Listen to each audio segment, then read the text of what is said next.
भारत सरकार के कॉरपोरेट मामलों के मंत्रालय एमसीए ने 26 जून को कहा कि कंपनी कानून के तहत एडटेक कंपनी बायजू के खिलाफ शुरू की गई कार्रवाई अब भी जारी है और फिलहाल इस मामले में अंतिम निष्कर्ष नहीं निकाला जा सकता है।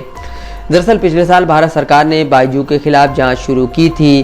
कॉरपोरेट मामलों के मंत्रालय ने विभिन्न घटनाक्रमों के मद्देनजर बायजू के बही खातों के निरीक्षण का आदेश दिया था। इन घटनाक्रमों में एक ऑडिटर का इस्तीफा भी शामिल था। यह जांच 2023 से जारी है और 26 जून को एक मीडिया रिपोर्ट आई जिसमें दावा किया गया कि सरकार ने कंपनी को वित्तीय धोखाधड़ी से बरी कर दिया, लेकिन इसके बाद मंत्रालय ने एक बयान जारी कर साफ किया कि बायजू के मामले में चल रही जांच में कंपनी को वित्तीय धोखाधड़ी से बरी करने की रिपोर्ट तथ्यात्मक रूप से गलत और भ्रामक है। 2023 में बायजू के 3 निदेशकों और ऑडिटर के इस्तीफे के बाद कंपनी एमसीए भारतीय नियामकों और जांच एजेंसियों की नज़रों में आई थी। दरअसल कंपनी ने अन्य मुद्दों के अलावा वित्तीय नतीजों, बिजनेस प्रोसेस और अंतरिम नियंत्रण की घोषणा में बहुत देरी की थी। इसके बाद एमसीए ने जुलाई 2023 में हैदराबाद में बायजू के क्षेत्रीय निदेशक द्वारा किसी भी संभावित कॉरपोरेट प्रशासन चूक का पता लगाने के लिए उसके खातों की जांच करने का आदेश दिया था। मीडिया रिपोर्टों के मुताबिक इस मामले को आगे की जांच के लिए गंभीर धोखाधड़ी जांच कार्यालय SFIO को भेजे जाने की आवश्यकता है या नहीं, इस पर अंतिम फैसला ROC रजिस्ट्रार ऑफ कंपनीज के निष्कर्षों पर निर्भर करेगा। प्रवर्तन निदेशालय ने कथित तौर पर इमिग्रेशन ब्यूरो से बायजू रविंद्रन के खिलाफ लुकआउट सर्कुलर जारी करने को कहा था ताकि वह जांच अधिकारी को सूचित किए बिना भारत न छोड़ सकें।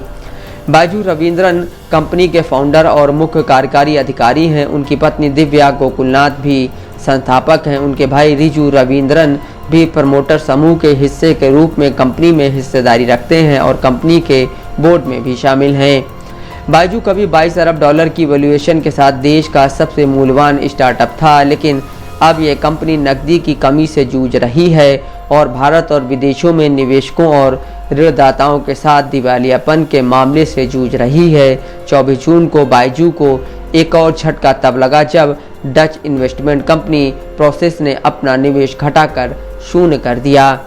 प्रोसेस ने वित्तीय वर्ष 2024 की वार्षिक रिपोर्ट में कहा कि कंपनी के राइट्स इशू से पहले बायजू में उसकी प्रभावी हिस्सेदारी 9.6% थी। कंपनी ने कहा कि उसने अपनी पूरी हिस्सेदारी को बट्टे खाते में डाल दिया है और बायजू की वैल्यूएशन को शून्य कर दिया। प्रोसेस के मुताबिक उसके करीब 4000 करोड़ रुपए डूब गए। नकदी संकट से जूझ रही बायजू 20 करोड़ के राइट्स इशू के बीच में है, लेकिन national company law tribunal NCLT ने उसे किसी भी फंड का इस्तेमाल करने से रोक दिया है। इसने NCLT के आदेश को कर्नाटक हाईकोर्ट में चुनौती दी है।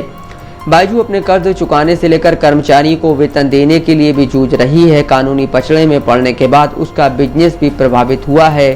कंपनी में पहले ही बड़े पैमाने पर छटनी हो चुकी है। 2015 में बायजू ने अपना प्रमुख लर्निंग ऐप लॉन्च किया। 2017 में बॉलीवुड अभिनेता शाहरुख खान को ब्रांड एम्बेसडर के रूप में साइन करके एक महंगा मार्केटिंग अभियान चलाया।